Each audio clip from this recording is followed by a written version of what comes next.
अस्सलाम वालेकुम। आज की इस वीडियो में डिस्कस करेंगे कि आप इस रिमेनिंग टाइम में अपनी कैफ की स्टडी को किस तरह इम्प्रूव कर सकते हैं, किस तरह जो है वो अपनी सक्सेस को हासिल कर सकते हैं।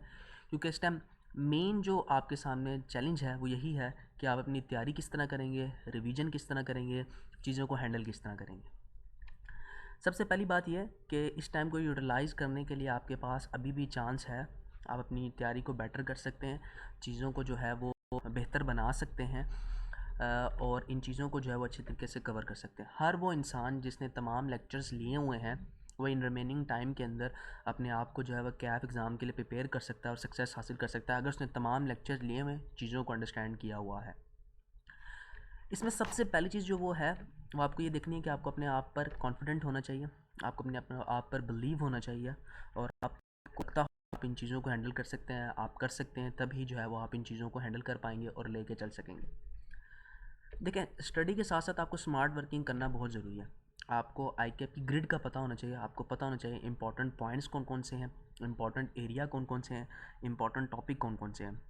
जैसे अगर मैं आपके सामने कैफ वन की बात करूं तो आपके पास 35 से 45 marks preparation of financial statement को कवर करता है, जिसमें आपके स्टेटेक्स का चैप्टर नंबर 2, 5, 6, 7, 8, 11 ये चैप्टर्स कवर होते हैं। इसी तरह 30 से 40 मार्क्स का जो आपका सिलेबस है कैफ वन का वो चैप्टर 1, चैप्टर 3, चैप्टर 4 पर मुश्तमिल है। और रिमेनिंग 20 से 30 मार्क्स का जो आपका कैफ का सिलेबस है वो चैप्टर नंबर 9 और 10 पर कवर है। तो ये ग्रिड आपको पता होनी चाहिए। आप हमारी ऑफिशियल वेबसाइट एससी लर्निंग को विजिट करेंगे तो वहाँ पर आपको हर सब्जेक्ट की ग्रिड जो है वो अवेलेबल हो जाएगी।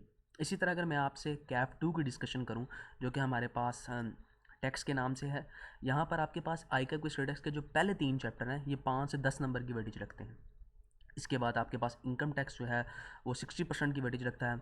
सेल टैक्स जो है वो 20% की वेटेज रखता है। सेल टैक्स में जो है वो आपके पास 14, 15 एंड 16 वाले चैप्टर हैं, असेसमेंट, रिटर्न, अपील वाले इंतहाई इंपॉर्टेंट चैप्टर हैं थ्योरी के लिहाज से। ठीक है। इसी तरह इनकम टैक्स में आप इस बात से फेमिलियर हैं कि आपसे जो है वो 4 हेड्स में का ही सवाल आता है और एक दफ़ा जो है वो आपसे जो है वो बिज़नेस का क्वेश्चन जो है आपसे पूछा जाता है। ठीक है। आप डेली बेसिस के ऊपर अपनी रिवीजन प्लान बनाएं कि जी मैं इस सब्जेक्ट को इतना टाइम दूंगा और आज मैं ये टॉपिक कवर करूंगा, इस सब्जेक्ट को इतना टाइम दूंगा, आज मैं ये टॉपिक कवर करूंगा। अगर आपके 50% से लेक्चर्स या उससे ज़्यादा लेक्चर्स जो हैं वो पेंडिंग है तो फिर आपके लिए सब्जेक्ट ड्रॉप करना ज़्यादा बेहतर रहेगा, क्योंकि फिर आपके लिए उसको लेके चलना मुश्किल हो जाएगा। लेकिन अगर आप उस सब्जेक्ट को पहले पढ़ चुके हुए हैं तो फिर अगर आप उसको कंटिन्यू करना चाहते हो आप कंटिन्यू कर सकते हैं। लेकिन अगर आपने पहली दफ़ा वो सब्जेक्ट पढ़ा है और फिर भी आपके 50% या उससे ज़्यादा लेक्चर्स पेंडिंग है तो फिर ड्रॉप करना ही आपके लिए बेहतर रहेगा। सबसे पहले ये है कि आपने जो मोस्ट इम्पॉर्टेंट टॉपिक्स हैं उनको कंप्लीट करें। उनको कंप्लीट करने के बाद एक ब्रेक लें, फिर उसके बाद उनके पास पेपर के क्वेश्चन करें। और पास पेपर के क्वेश्चन करते हुए आपने इस चीज़ को लाजमी मद्देनज़र रखना है कि आप जो है वो जब पास पेपर के क्वेश्चन सॉल्व करें तो पीछे आंसर मत दें। जब पास पेपर का कंप्लीट क्वेश्चन सॉल्व कर लें तो फिर जाकर जो है वो आंसर को लास्ट में देखें। अपने सिलेबस को 3 इक्वल पार्ट्स के अंदर डिवाइड करें और उसको इस तरह एलोकेट करें कि जी ये मैंने इस वीक के अंदर करना है पार्ट, ये मैंने इस वीक के अंदर पार्ट करना है और ये इस वीक के अंदर पार्ट करना है और इसके बाद मैंने इसको कंप्लीट कर लेना है। इसी तरह अगर मैं इंपॉर्टेंट एरियाज़ की बात करूं तो चैप्टर जो आपके पास कैप 8 है इसके अंदर आपके पास चैप्टर 1, 2, 11, 12, 13 ये जो है वो सिंपल चैप्टर्स भी हैं और मोस्ट स्कोरिंग एरिया चैप्टर भी हैं जो कि 22 से 30 नंबर की वेटेज को आपको कवर करता है, इसलिए आप इसको 100% यहाँ आउटपुट दें।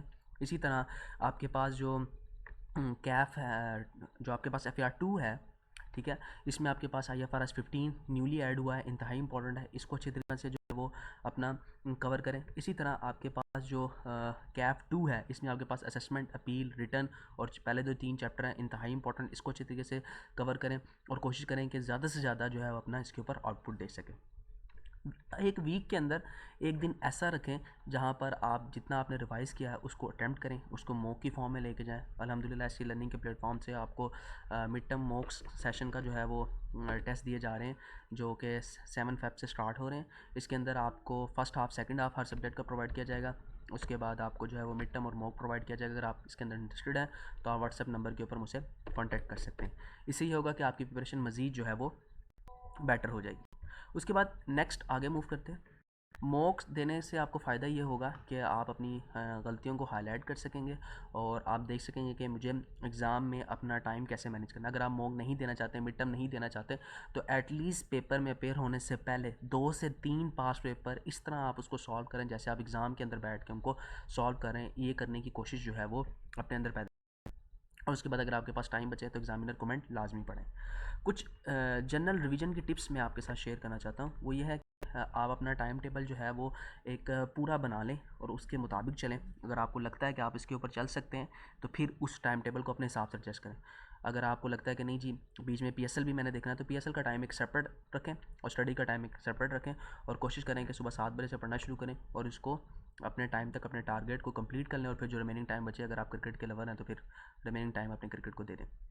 लेकिन बेहतर यही है कि एक रिवीजन प्लान आपके पास प्रॉपर लिखा हो और उसके मुताबिक आप अपनी चीज़ों को लेकर चल रहे हैं। इसके अलावा मुख्तलिफ कॉलेजेस और इंस्टीट्यूट्स वगैरह हैं जो रिवीजन क्लासेस प्रोवाइड करें, जिसमें आई कैप भी जो है वो रिवीजन क्लासेस प्रोवाइड करता है, ART स्कूल ऑफ अकाउंटेंसी भी अपने यूट्यूब चैनल के ऊपर, CFE भी, और डिफरेंट इंस्टीट्यूट्स वगैरह अपने जो है यूट्यूब चैनल्स के ऊपर रिवीजन क्लासेस प्रोवाइड करें। जब आपकी तैयारी हो जाए तो उनकी रिवीजन क्लासेस लें जो कि 2 से 3 घंटे पर मुश्तमिल होती है, जिसमें तमाम कोर्स को जो है वो वाइंड अप कराया होता है, तमाम चीज़ों को डिस्कस किया होता है जितने भी उस कोर्स के अंदर आ रही होती हैं।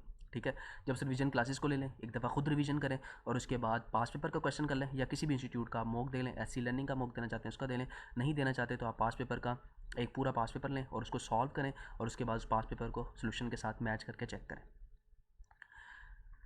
आपको लेक्चर्स वगैरह नहीं मिल रहे तो आप हमारी ऑफिशियल वेबसाइट विजिट कर सकते हैं, वहाँ पर आपको रिवीजन क्लासेस अवेलेबल होंगी, वहाँ से भी जो है वो आप मदद ले सकते हैं।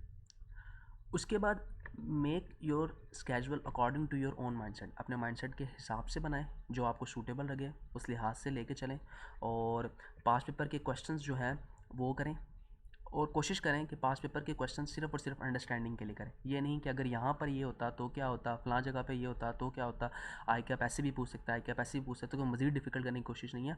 सिर्फ पास पेपर कॉन्सेप्ट के लिए बिल्ड करें, अपने कॉन्सेप्ट को बिल्ड रखेंगे तो इंशाल्लाह जब आपके पास जो है वो चीज़ें आएंगी तो आपके लिए मोर अंडरस्टैंड होती रहेंगी चीज़ें, ज़्यादा जो है वो आपके लिए ट्रिकी नहीं होंगी। ठीक है, अजम्पशंस के ऊपर ना चलें, जो क्वेश्चन आपके सामने आए उसको बस अंडरस्टैंड करें, उसका कॉन्सेप्ट लें, बाद में अजम्पशन जो है वो आती रहेंगी। अजम्पशंस लेने से आपको जो है वो नुकसान होता है।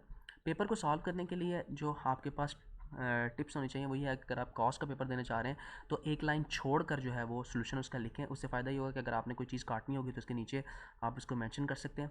और ये तमाम प्रैक्टिस आपको तभी होगी जब आप पास पेपर का क्वेश्चन घर में बैठ के करेंगे या कोई जो है वो आप मॉक वगैरह किसी इंस्टीट्यूट में देंगे, तभी आपको चीज़ें जो है वो अंडरस्टैंड होंगी। ठीक है, आपका किसी भी किस्म का क्वेश्चन हो तो आप व्हाट्सएप नंबर के ऊपर पूछ सकते हैं। होप सो ये वीडियो पसंद आएगी, आप हमारा चैनल विजिट कर सकते हैं जहाँ पर हमने हर सब्जेक्ट की ग्रिड को ईजिली जो है वो आपके साथ एलेबोरेट किया हुआ है, उन चीज़ों को एक्सप्लेन किया हुआ है। अगर आपका किसी भी किस्म का क्वेश्चन हो तो आप हमसे पूछ सकते हैं। अल्लाह हाफिज़।